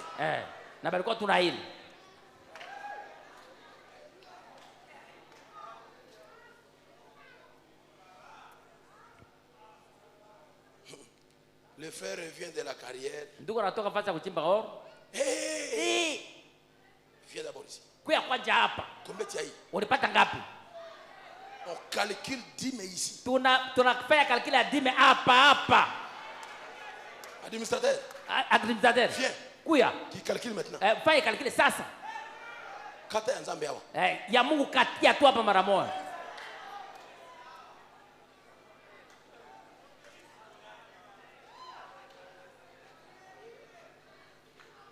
Laissez-moi te dire une chose. Acha nikwambie kitu moja. Une dîme au murmure comme ça. Ile dime ya kunungunika hivi. Quand l'argent va finir. Wakati franc taisha. Le frère n'aura plus. Ndugu hatapata tena. Parce qu'il a murmuré en ton âme. Jwali nungunika sai kunaleta. Laisse-moi te dire. Acha nikwambie. Ici à Bethel là. Hapa ku Bethel hapa. Tu payes ta dîme. Unalipa cha 10 yako. Avec tout bon cœur. Na roho yako yote mzuri. Dieu te bénit. Mungu anakubariki. Je ne vous suivrai jamais. Sitabafuataka hata siku. Pour dire couper ta dîme. Sima kata cha 10 yangu hapa. Leta yangu hapa. Non. Hata Cela ne bénira pas l'église. Ila haitabariki kanisa. Cela va appauvrir l'église. Italeta umaskini kanisa. Quand tu payes ta dîme par révélation, kupitia ufunuo, le Seigneur te bénira. Bwana atakubariki. Mais la Nicolaïte, lakini mafuta ya Nikolai, non. Hapana. Frère, ndugu, le frère n'arrive même pas près de sa femme. Ndugu afika hata karibu bibi yake. Le frère me dit, ndugu anasema, Dieu d'abord. Mungu kwa mbele. Entre. Hapa. On calcule ici. Hapa tunafanya hesabu yenyewe hapa.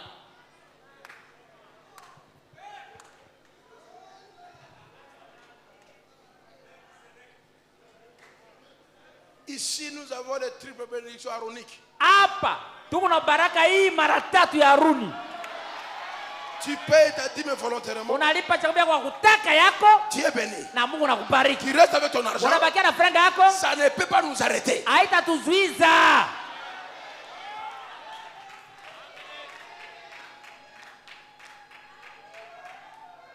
Hein? Amina. Les œuvres de Nicolai. Matendo wa Nikolai. Il faut devenir déjà comme des kugeuza watu kuwa torchons. Vikolopo.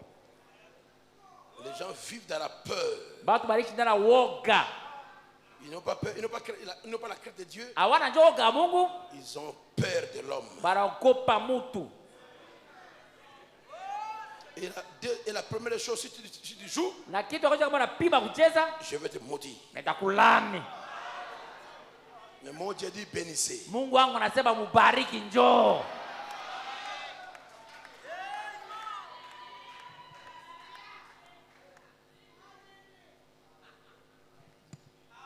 Page 91. Et même aujourd'hui, parmi ceux qui se prétendent libres et remplis de l'esprit, les laïcs n'ont même pas beaucoup de liberté. L'une, je vais te parler maintenant. Oh, pasteur,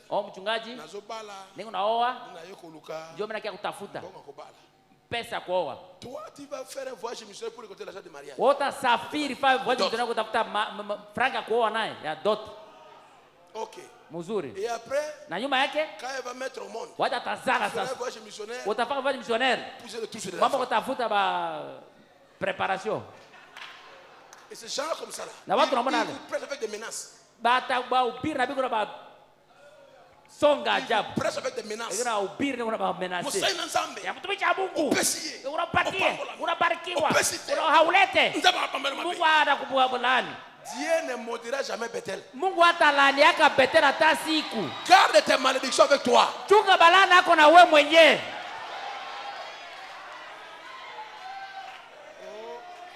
Il prêche, il termine. Anahubiri anamaliza. Au parole c'était quoi? Soficom. Bele Soficom mara moja. Maîtresse M-Pesa. Sasa kwa M-Pesa. Bon pasteur, bon tika okenda. Mjua basi tikia kwenda. On t'a payé. Si bali kulipa. On a zaki on a sila tini. Ayebe kwa nimeshatuma. Ils se pressionnent les gens. Bana tafuta kushangaza watu. Écoutez, yaka bipale na wana. Kia na na bademba. Tes plumes vont sortir ici. Manyo yako tatoka hapa. Au mieux, mzuri zaidi, on peut avoir quelques prédicateurs qui prêchent avec inspiration. Mzuri zaidi unapata mahubiri machache ameweza kuhubiri na upulizio. Pendant que les troupeaux restent assis là à essayer d'absorber cela. Wakati kondoo bakia pale kuna jaribu kuimeza. Prêche l'église. Kanisa. Reste assis. Bakia chini. Fanya nasi. Kimya. Watasimama. Si se lever. Atasimama. Wewe si toi. Aikala chini, kale. Pas ici. Bana hapa.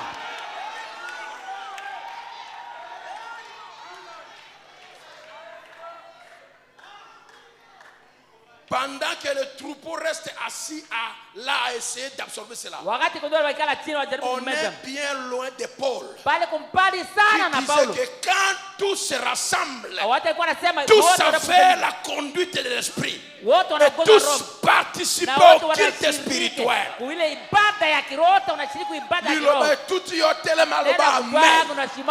Osa libre. Osa lokoti ontikanda lokotayo. Quand l'esprit te prend, laisse l'esprit te prendre. Ne tuez pas l'esprit. Pas de nicolaïsme ici.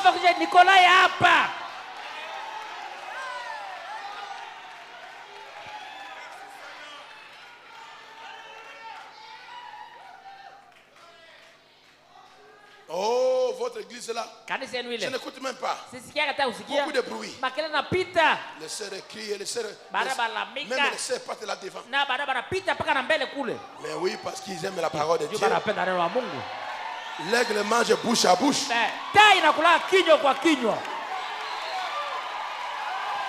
Frère Branham me dit, s'il n'y a pas de bruit, je ne peux pas prêcher.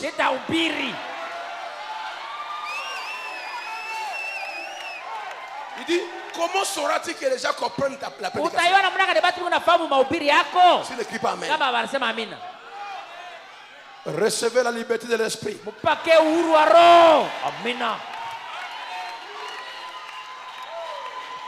Alléluia. Oh, je me sens révolté à l'intérieur. À celui qui vaincra. À celui qui vaincra, je lui donnerai à manger de l'arbre de vie. Celui qui va mettre la froideur, le relâchement, le découragement, celui qui le vaincra, je le ferai manger à l'arbre de vie. Laissez-moi lire cela. Ah, gloire à Dieu. Dis-moi amen à cela. Maintenant, ses fils, 3 exposés, qui vainquent par lui, et est donné le privilège d'être dans le paradis de Dieu, d'avoir, écoutez maintenant que ça suffit, d'avoir une communion constante avec Jésus. Si tu vas vaincre le refroidissement, tu vas avoir une communion, une relation, Jésus te parle, il te conduit, tu écoutes la voix de Dieu, tu dors, il dit lève-toi et prie. Amen. Ce n'est pas le paradis céleste, c'est de vivre continuellement en permanence dans la présence de Dieu.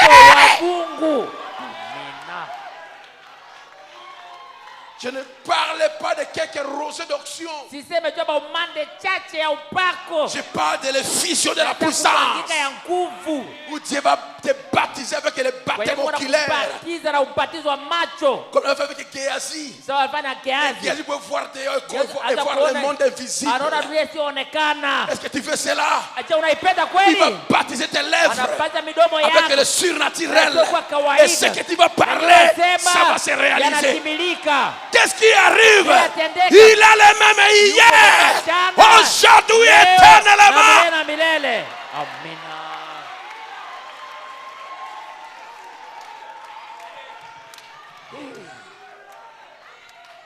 Il n'y aura plus jamais de séparation avec lui. Où qu'il aille, son épouse ira. Jamais de séparation avec lui.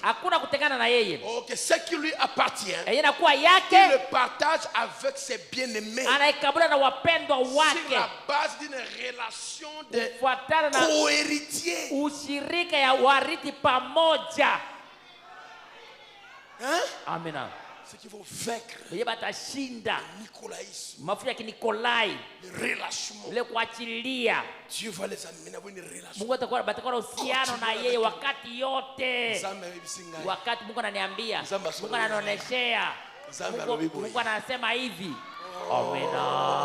Alléluia, Église. Dis-moi un amen à cela. Dis-moi un amen à cela. Écoutez, les choses secrètes seront révélées. Les choses obscures seront éclairées. Il va te dire, mon fils, le problème que tu traverses, cela vient de là-bas. C'est ton grand-père iko tate yako qui avait fait ça. ndio alifanya hivi. C'est la décision de ta mère. Iko mama yako Mettez sur toi. ndio ate yu wako. Maintenant tu es délivré. Sasa unakombolewa. Amina. Tu vois? Unaona? C'est ça, manger dans le jardin de Dieu. Ile ndio kukula tena Manger à bustani. l'arbre Kukula kwa de vie. mti wa uzima ndio ile.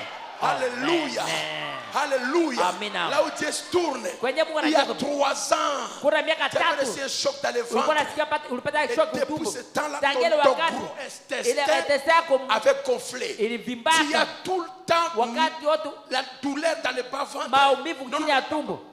Dans le nombril. Ukitofu Tu es un homme. uko Tu n'es bwana pas une femme. au mwanamke Et à l'instant même, na pale le Seigneur t'a guéri. Bwana anakuponyesha. Maintenant là, Sasa hapa c'est fini. hapa inaisha sasa hivi hapa. C'est terminé. Inaisha sasa huko bwana. Maintenant même, cette douleur est partie. Tu ne souffriras plus jamais. Hautateseka tena naye. C'est manger à l'arbre de vie. Ndio kukula kumuti ya uzima ile.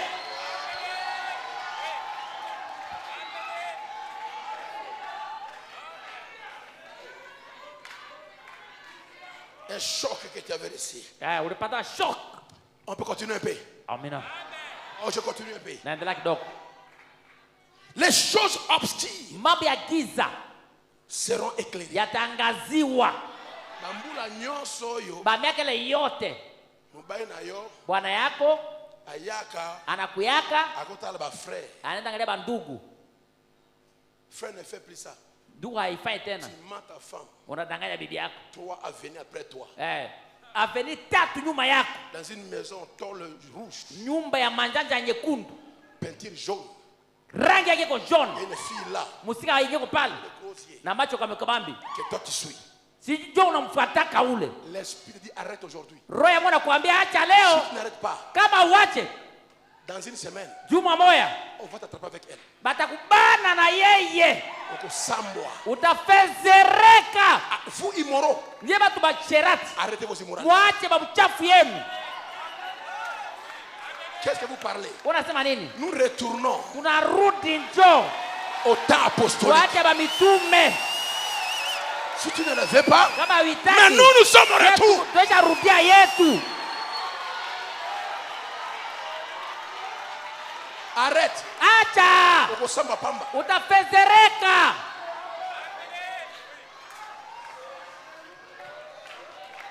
Les choses obscures Mambo ya giza seront éclairées. yatangaziwa. Nous connaîtrons Tutajua comme nous sommes connus. jinsi tunajulikana. Et nous serons semblables à lui. Na tutamfanana yeye. Voici Ile l'héritage ndio urithi du vainqueur ya mushindi qui a vécu par le sang de l'agneau et la parole de son na témoignage neno ya ushuhuda wake. envers Jésus. Amina. Dis-moi un amen. Amina.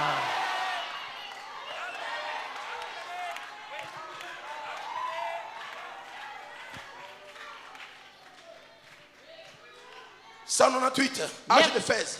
Continue Continuez simplement à marcher. Endelea kutuna safari. Tusonge mbele. Tusengo mbele. Ne restez pas immobile. Usibakia bila kuendelea. Sinon vous n'arriverez nulle part. Kama haiko hivyo hutafikia hata fasi. Kama unanisikia mzuri. Unasikia namna Biblia inasema. Unasikia nabii. Ne restez pas immobile. Usibakia bila kuenda. Sinon vous n'arriverez nulle part. Kama sivyo hutafikia hata fasi. Si vous êtes sauvé, kama ulishaokolewa, marchez vers la sanctification. Tembea kwenye utakaso. Amen. Disons amen. Amina.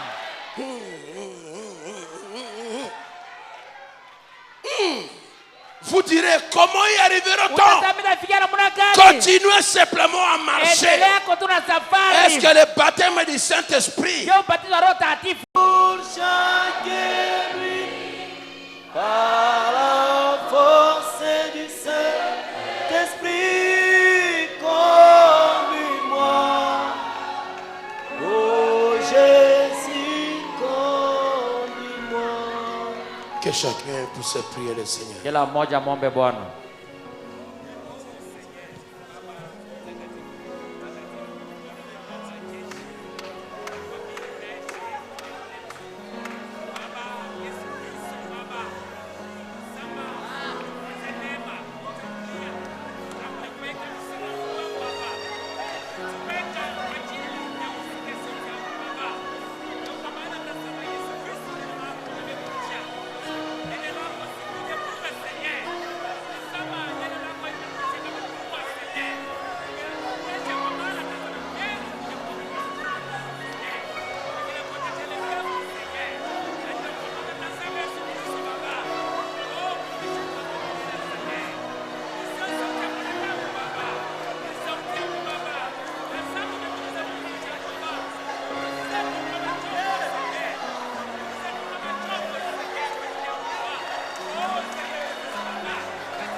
lobaka ya tatanana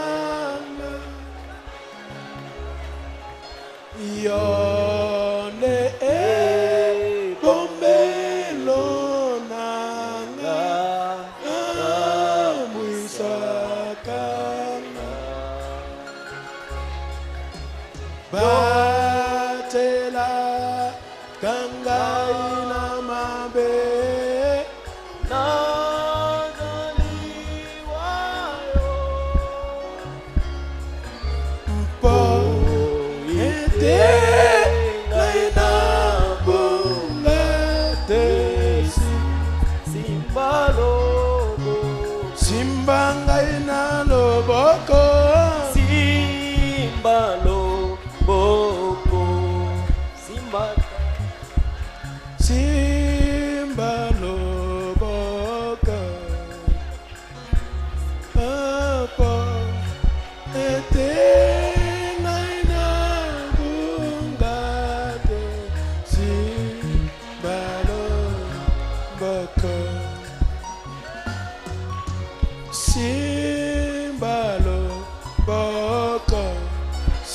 Tatae Simba loboko Simba tatae po Ete Naina bunga de Simba loboko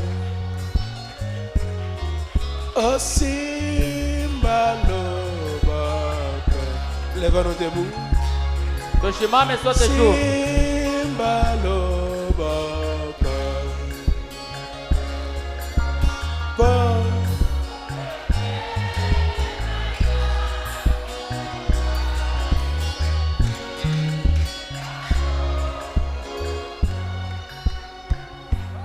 Il y a 12 ans iko miaka 12 sasa que tu as un problème de mal de dos. Walipataka magumu ya mgongo. Tu fus infecté de maladies vénériennes. Ukaambukizwa na magonjwa ya zinaa. Ça fait 12 ans. Iko miaka 12 sasa. Tu as pris beaucoup de médicaments. Ulishakunywa dawa mingi. On t'avait même injecté, je vois, en poule, on a écrit canamycine. Bali kutobola ta dawa yenye banaita calamcine. Tu n'as jamais été guéri. Au yaponaka. Et là, na pale, tu étais brisé de ton cœur. Mungu amevunja roho yako. Tu étais brisé de ton cœur. Ulivunjika katika roho yako. Et tu t'es dit, mais où est ce Dieu? Ukasema Mungu yenyewe basi kwa wapi? Qui fait pour les autres? Mwenye anafanyia wengine. Mais à l'instant même, kwa hiyo muda hii, Dieu t'a guéri. Mungu anakuponyesha. C'est lui qui t'a guéri. Yeye ndiye anakuponyesha. Tu peux aller faire le test. Il n'y aura plus de maladies vénériennes en toi. C'est une femme.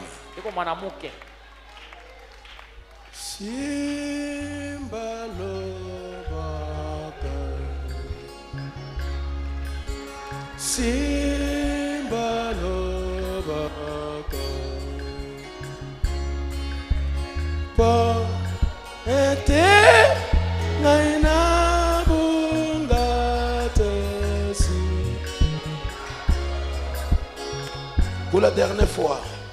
Oh, si balobaka,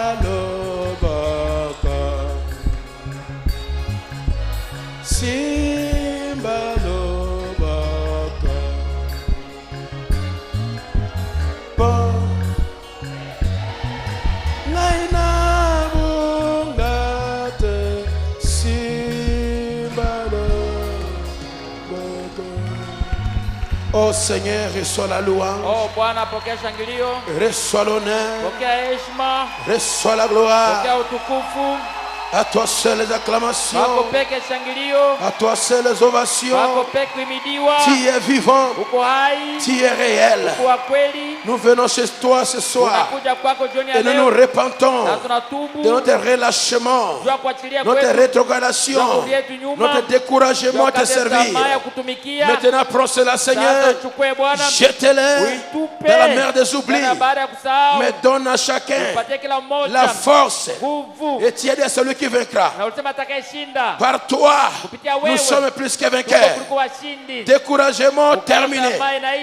Relâchement terminé. Stagnation terminée.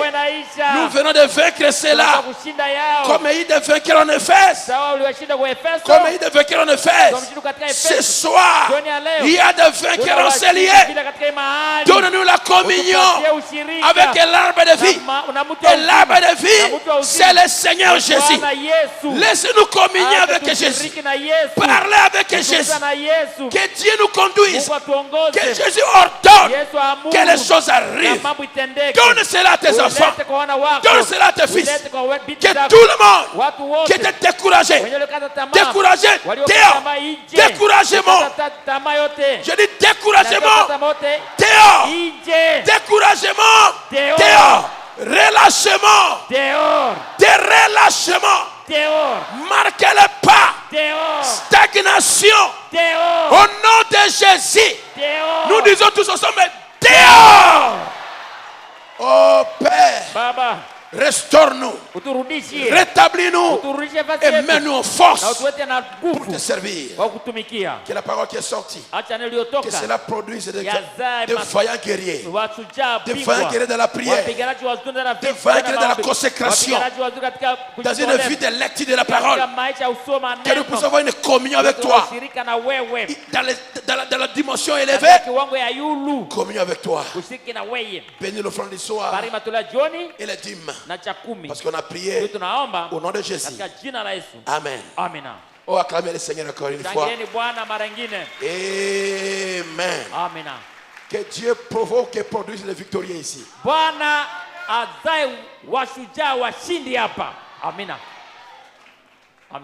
Sa parole ne peut pas sortir et rester sans effet. Merci. Je vais vous libérer maintenant. Gloire à Jésus. Le frère Moïse Mbabeni vous salue au nom de Jésus-Christ. Le diacre Moïse Beyabo aussi transmet salutations des bien-aimés de Tchaï. Le frère Manassé Sublime. Remercie Dieu de l'avoir béni à travers la prédication d'hier. Que Dieu bénisse notre pasteur. Aimé Kadima. Remercie le Seigneur de l'avoir guéri de la malaria. Zawadi Amombo. Remercie Dieu pour les avoir unis avec son mari. Après la prière du diacre Joseph Lokolo. La sœur Clarisse. Remercie Dieu pour sa guérison et pour la force qu'il lui a donnée pour venir adorer. Que le nom du Seigneur soit béni à jamais. Marceline Paka. Remercie Dieu d'avoir guéri son fils. Après qu'il ait placé le mouchoir que le pasteur avait dit d'agiter le dimanche. Que le Dieu de Jacques Ben Bilombe soit loué à jamais. Mimi Mapendo. Remercie Dieu pour l'assistance des bien-aimés et leur présence physique lors de deuil chez eux. Mushagalusha Chiza. Remercie Dieu pour sa riche protection, grâce et faveur qu'il ne cesse d'accorder à lui et à sa famille. Numéro 1. Son grand frère Ombeni Chiza a crié au message à Beni. Il est baptisé au nom de Jésus. Numéro 2. Dieu prend soin de lui sans le soutien de ses parents ni de ses frères jusqu'à ce jour. Olivier Mandikosi remercie Dieu pour la parole de connaissance de ce soir sur la personne qui avait la douleur dans le nombril. C'est lui qui avait ce problème. Que Dieu soit loué. Où es-tu, frère Olivier? Ah, il est là-bas au balcon. Même au balcon, le Saint-Esprit arrive. Acclamons le Seigneur pour tous ces remerciements. Amen.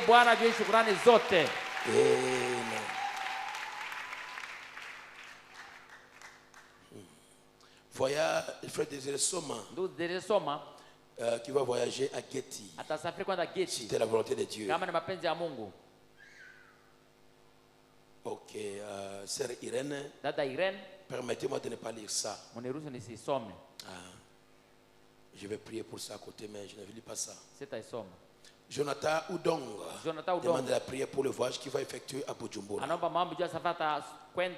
Jacques Sabasaba demande la prière pour sa fille Lucie qui a mal à la poitrine. Le frère Jonas Ngassa demande la prière pour ses 3 enfants qui sont tous malades.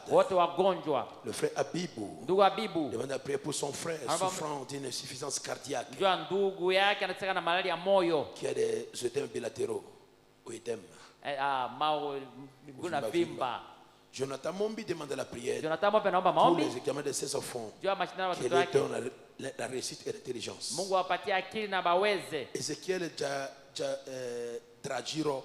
Ezekiel Dragiro a son enfant qui souffre de tout et douleur dans le ventre. Et Mekadima demande la prière pour sa maman Marie qui a la malaria. Zawadi Omombo a des douleurs aiguës dans sa jambe droite. Aussi sa fille qui a quitté la maison hier à 19h. Que Dieu la localise et la ramène. Peniel Kobe va la Kisangani. Tranquille Mateula demande la prière des saints et de notre pasteur pour que Dieu lui donne son mari cette année et le croire à la prière. Écoutez, je n'aime pas donner à Dieu des ultimatums. Il faut afanya mwaka yao semaine quand on va chez Dieu, allez de manière modeste. Tu écoutes la prière. Maombi kuomba. Ton enfant vient, papa, si tu ne me donnes pas la chaussure, c'est moi ici. Dites-moi, tu vas donner? Ne faites pas ça.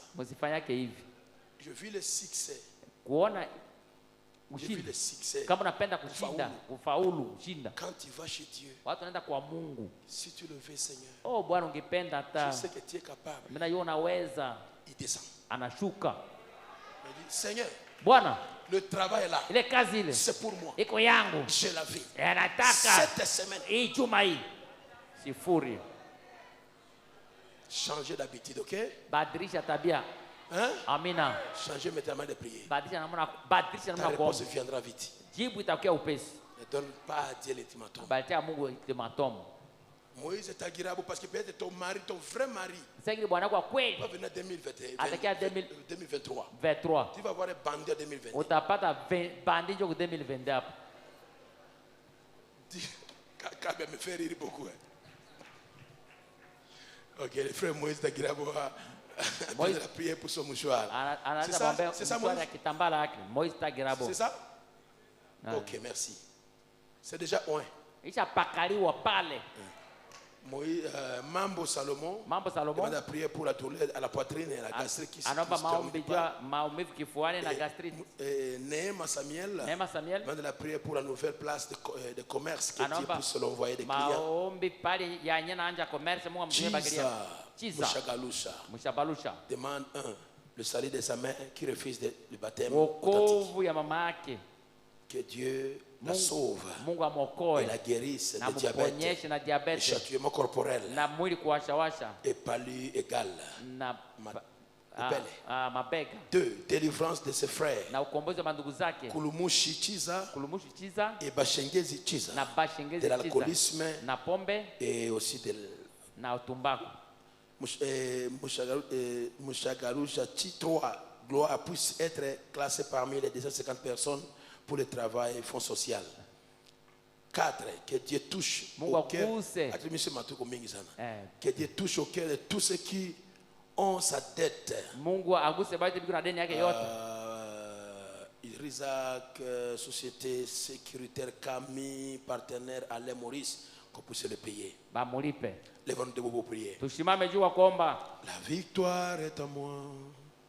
La victoire est à moi. Aujourd'hui j'ai la victoire.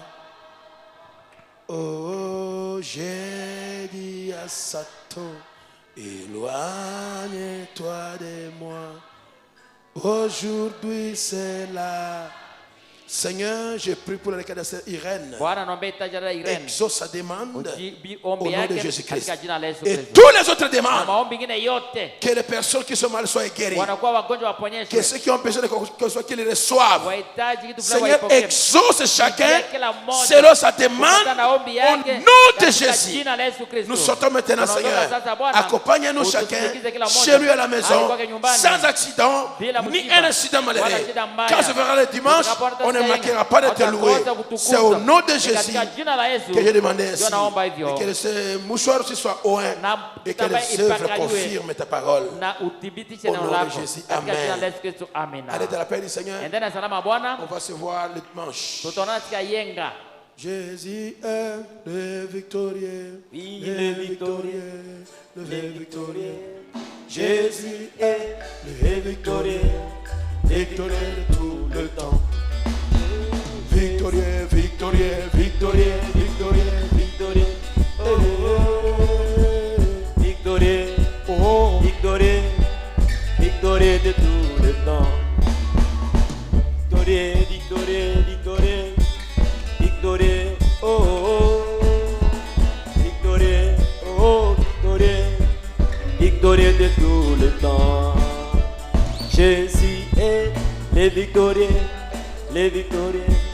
Les victorieux, Jésus est les victorieux, victorieux de tout le temps. Jésus est les victorieux, les victorieux, les victorieux. Jésus est les victorieux, victorieux de tout le temps. Oh, victorieux, victorieux, victorieux, victorieux, victorieux. Victorieux, victorieux. Victorieux de tout le temps. Tozali na ngambo ya balongi, ya balongi, ya balongi. Tozali na ngambo ya balongi, balongi ya tango nyonso. Tozali na ngambo ya balongi, ya balongi, ya balongi. Tozali na ngambo ya balongi, balongi ya tango nyonso. Balongi, balongi, balongi, balongi, balongi, oh oh. Balongi, balongi, balongi ya tango nyonso. Balongi, balongi, balongi, balongi, oh oh. Balongi, balongi, balongi ya tango nyonso.